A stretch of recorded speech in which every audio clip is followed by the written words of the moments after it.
Ingatlah ini, musuh mencela ya Tuhan, dan bangsa yang bebal itu menista nama-Mu. Janganlah berikan nyawa merpatimu kepada binatang liar. Janganlah lupakan terus-menerus nyawa orang-orang-Mu yang tertindas. Pandanglah kepada perjanjian, sebab tempat-tempat gelap di bumi penuh sarang-sarang kekerasan. Janganlah biarkan orang yang terinjak-injak kembali dengan kena noda. Biarlah orang sengsara dan orang miskin memuji-muji nama-Mu. Bangunlah ya Allah, lakukanlah perjuangan-Mu. Ingatlah akan cela kepadamu dari pihak orang bebal sepanjang hari. Janganlah lupa suara lawanmu, deru orang-orang yang bangkit melawan Engkau, yang terus-menerus makin keras. Herodes menyuruh mencari Petrus, tetapi ia tidak ditemukan. Lalu Herodes menyuruh memeriksa pengawal-pengawal itu dan membunuh mereka. Kemudian ia berangkat dari Yudea ke Kaisarea dan tinggal di situ. Herodes mati. Herodes sangat marah terhadap orang Tirus dan Sidon. Atas persetujuan bersama, mereka pergi menghadap dia. Mereka berhasil membujuk Blastus, pegawai istana raja, ke pihak mereka, lalu mereka memohonkan perdamaian karena negeri mereka beroleh bahan makanan dari wilayah raja. Dan pada suatu hari yang ditentukan, Herodes mengenakan pakaian kerajaan, lalu duduk di atas tahta dan berpidato kepada mereka. Dan rakyatnya bersorak membalasnya, "Ini suara Allah dan bukan suara manusia." Dan seketika itu juga ia ditampar malaikat Tuhan karena ia tidak memberi hormat kepada Allah. Ia mati dimakan cacing-cacing. Barnabas dan Saulus diutus. Maka firman Tuhan makin tersebar dan makin banyak didengar orang. Barnabas dan Saulus kembali dari Yerusalem setelah mereka menyelesaikan tugas pelayanan mereka. Mereka membawa Yohanes yang disebut juga Markus. Pasal 13. Pada waktu itu dalam jemaat di Antiokhia ada beberapa nabi dan pengajar, yaitu Barnabas dan Simeon yang disebut Niger, dan Lukius orang Kirene, dan Menahem yang diasuh bersama dengan raja wilayah Herodes, dan Saulus. Pada suatu hari ketika mereka beribadah kepada Tuhan dan berpuasa, berkatalah Roh Kudus, "Khususkanlah Barnabas dan Saulus bagiku untuk tugas yang telah kutentukan bagi mereka." Maka berpuasa dan berdoalah mereka, dan setelah meletakkan tangan ke atas kedua orang itu, mereka membiarkan keduanya pergi. Saulus dan Barnabas di Pulau Siprus. Oleh karena disuruh Roh Kudus, Barnabas dan Saulus berangkat ke Seleukia, dan dari situ mereka berlayar ke Siprus. Setiba di Salamis, mereka memberitakan firman Allah di dalam rumah-rumah ibadat orang Yahudi, dan Yohanes menyertai mereka sebagai pembantu mereka. Mereka mengelilingi seluruh pulau itu sampai ke Pafos. Di situ mereka bertemu dengan seorang Yahudi bernama Bar-Yesus. Ia seorang tukang sihir dan nabi palsu. Ia adalah kawan gubernur pulau itu, Sergius Paulus, yang adalah orang cerdas. Gubernur itu memanggil Barnabas dan Saulus karena ia ingin mendengar firman Allah. Tetapi Elimas, demikianlah namanya dalam bahasa Yunani, tukang sihir itu, menghalang-halangi mereka dan berusaha membelokkan gubernur itu dari imannya. Tetapi Saulus, juga disebut Paulus, yang penuh dengan Roh Kudus, menatap dia dan berkata, "Hai anak iblis, engkau penuh dengan rupa-rupa tipu muslihat dan kejahatan. Engkau musuh segala kebenaran. Tidakkah engkau akan berhenti membelokkan jalan Tuhan yang lurus itu? Sekarang, lihatlah, tangan Tuhan datang menimpa engkau, dan engkau menjadi buta. Beberapa hari lamanya engkau tidak dapat melihat matahari."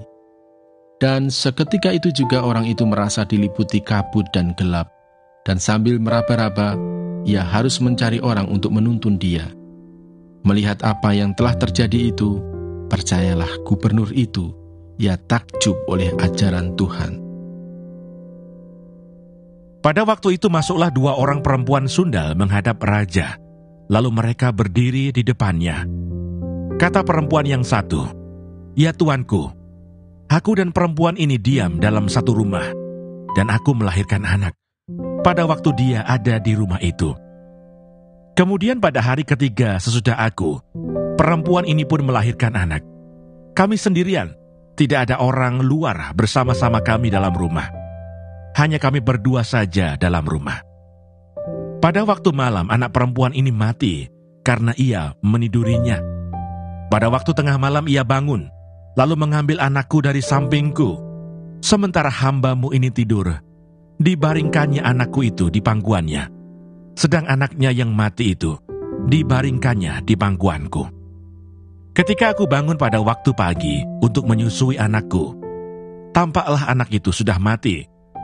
Tetapi ketika aku mengamat-amati dia pada waktu pagi itu, tampaklah bukan dia anak yang kulahirkan. Kata perempuan yang lain itu, bukan, anakkulah yang hidup dan anakmulah yang mati. Tetapi perempuan yang pertama berkata pula, bukan, anakmulah yang mati dan anakkulah yang hidup. Begitulah mereka bertengkar di depan raja. Lalu berkatalah raja, yang seorang berkata, anakkulah yang hidup ini, dan anakmulah yang mati. Yang lain berkata, bukan, anakmulah yang mati, dan anakkulah yang hidup. Sesudah itu raja berkata, ambilkan aku pedang. Lalu dibawalah pedang ke depan raja. Kata raja, penggalah anak yang hidup itu menjadi 2, dan berikanlah setengah kepada yang satu, dan yang setengah lagi kepada yang lain. Maka kata perempuan yang empunya anak yang hidup itu kepada raja, sebab timbullah belas kasihannya terhadap anaknya itu, katanya, ya Tuanku, berikanlah kepadanya bayi yang hidup itu, jangan sekali-kali membunuh dia. Tetapi yang lain itu berkata, supaya jangan untukku ataupun untukmu, penggalah. Tetapi raja menjawab katanya, berikanlah kepadanya bayi yang hidup itu, jangan sekali-kali membunuh dia, dia itulah ibunya. Ketika seluruh orang Israel mendengar keputusan hukum yang diberikan raja, maka takutlah mereka kepada raja, sebab mereka melihat bahwa hikmat daripada Allah ada dalam hatinya untuk melakukan keadilan. 1 Raja-Raja pasal 4. Para pembesar Salomo dan para kepala daerahnya. Maka Salomo menjadi raja atas seluruh Israel. Inilah para pembesarnya. Asaria bin Sadok menjadi imam. Elihoref dan Ahia, anak-anak sisa, menjadi panitera negara. Yosafat bin Ahilud menjadi bendahara negara. Benaya bin Yoyada menjadi panglima. Sadok dan Abiatar menjadi imam. Asaria bin Natan mengawasi para kepala daerah. Sabut bin Natan, seorang imam, menjadi sahabat raja. Ahisar menjadi kepala istana. Adoniram bin Abda menjadi kepala rodi. Salomo mempunyai 12 orang kepala daerah atas seluruh Israel yang harus menjamin makanan raja dan seisi istananya. Adalah tanggungan tiap-tiap kepala daerah untuk menjamin makanan selama sebulan dalam setahun. Inilah nama-nama mereka: Ben-Hur di pegunungan Efraim, Ben-Deker di Makas, di Saalbim, di Bet-Semes, dan di Elon Bet-Hanan. Ben-Hesed di Arubot, wilayahnya ialah Soko dan seluruh tanah Hefer. Bin Abinadab memegang seluruh tanah Bukit Dor, dan Tafat binti Salomo menjadi istrinya. Baana bin Ahilud memegang Taanach, Megido dan seluruh Bet-Sean yang di sebelah Sartan, di sebelah hilir Yisrael, dari Bet-Sean sampai Abel Mehola, sampai ke seberang Yokmeam. Selanjutnya Ben-Geber di Ramot Gilead, wilayahnya ialah Hawot Yair yang di Gilead. Yair ialah anak Manasya. Juga wilayah Argob yang di Basan dipegangnya. 60 kota besar berpagar tembok dan berpalang pintu tembaga. Ahinadab bin Ido memegang Mahanaim. Selanjutnya Ahim Maas di Naftali. Ia juga mengambil seorang anak Salomo menjadi istrinya, yakni Basmat. Selanjutnya Baana bin Husai di Asher dan di Alot. Lalu Yosafat bin Paruah di Isakar, dan Simei bin Ela di Benyamin. Geber bin Uri di tanah Gilead memegang tanah Sihon, raja orang Amori, dan tanah Og, raja Basan, dan dialah satu-satunya kepala daerah yang ada di tanah itu. Orang Yehuda dan orang Israel jumlahnya seperti pasir di tepi laut.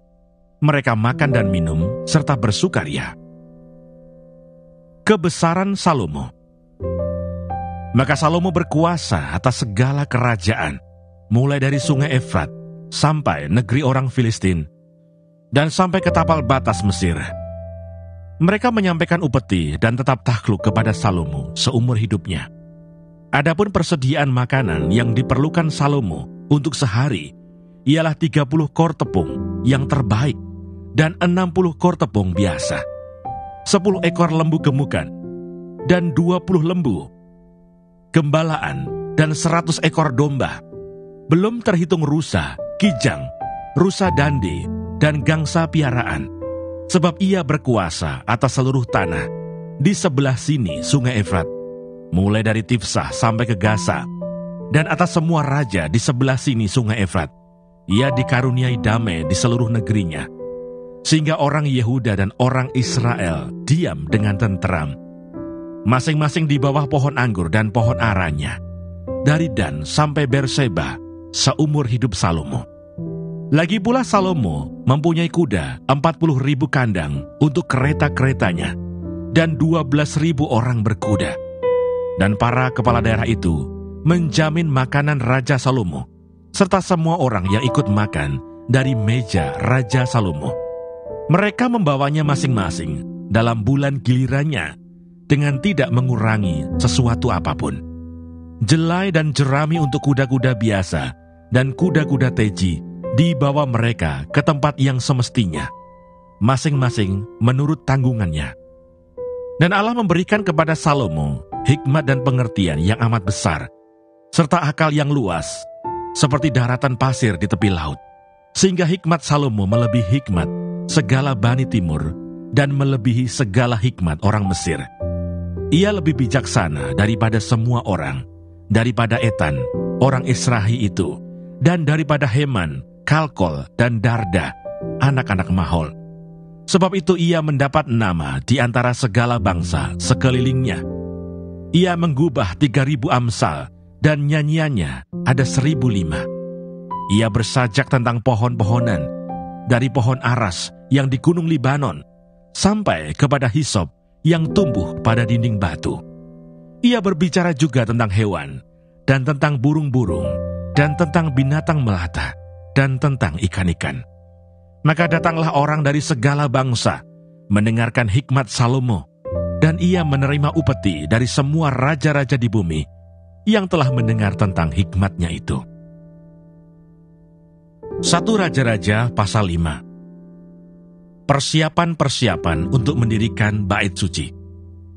Hiram Raja Tirus mengutus pegawai-pegawainya kepada Salomo, karena didengarnya bahwa Salomo telah diurapi menjadi raja menggantikan ayahnya.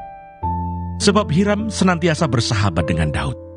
Lalu Salomo mengutus orang kepada Hiram dengan pesan, "Engkau tahu bahwa Daud ayahku tidak dapat mendirikan sebuah rumah bagi nama Tuhan Allahnya. Oleh karena musuh-musuhnya memerangi dia dari segala jurusan, sampai Tuhan menyerahkan mereka ke bawah telapak kakinya. Tetapi sekarang Tuhan Allahku telah mengaruniakan keamanan kepadaku di mana-mana. Tidak ada lagi lawan dan tidak ada lagi malapetaka menimpa. Dan ketahuilah, aku berpikir-pikir hendak mendirikan sebuah rumah bagi nama Tuhan Allahku, seperti yang dijanjikan Tuhan kepada Daud ayahku demikian. Anakmu yang hendak kududukkan nanti di atas tahtamu menggantikan engkau. Dialah yang akan mendirikan rumah itu bagi namaku. Oleh sebab itu perintahkanlah orang menebang bagiku pohon-pohon aras dari gunung Libanon, dan biarlah hamba-hambaku membantu hamba-hambamu, dan upah hamba-hambamu akan kubayar kepadamu seberapa juga kau minta.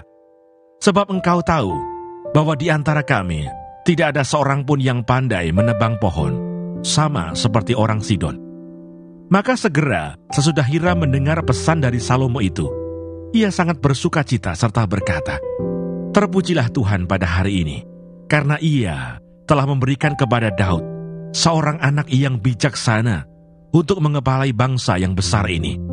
Lalu Hiram mengutus orang kepada Salomo mengatakan, "Aku telah mendengar pesan yang kau suruh sampaikan kepadaku tentang kayu aras dan kayu sanobar.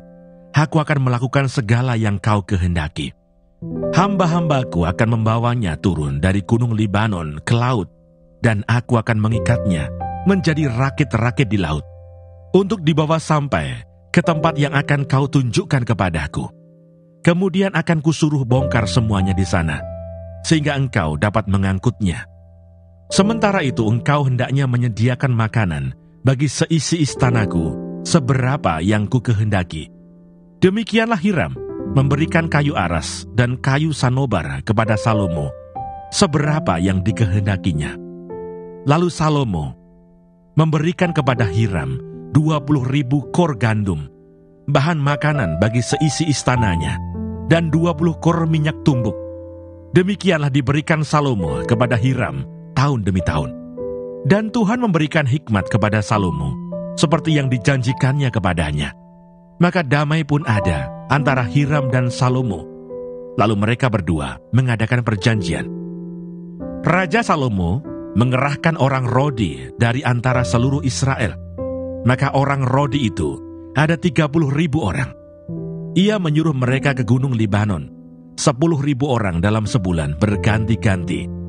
Selama sebulan mereka ada di Libanon, selama 2 bulan di rumah. Adoniram menjadi kepala Rodi. Lagi pula Salomo mempunyai 70.000 kuli dan 80.000 tukang pahat di pegunungan. Belum terhitung para mandor kepala Salomo yang mengepalai pekerjaan itu, yakni 3.300 orang banyaknya yang mengawasi rakyat yang mengerjakan pekerjaan itu. Dan raja memerintahkan supaya mereka melinggis batu yang besar, batu yang mahal-mahal, untuk membuat dasar rumah itu dari batu pahat. Maka tukang-tukang Salomo dan tukang-tukang Hiram serta orang-orang Gebal memahat dan menyediakan kayu dan batu untuk mendirikan rumah itu.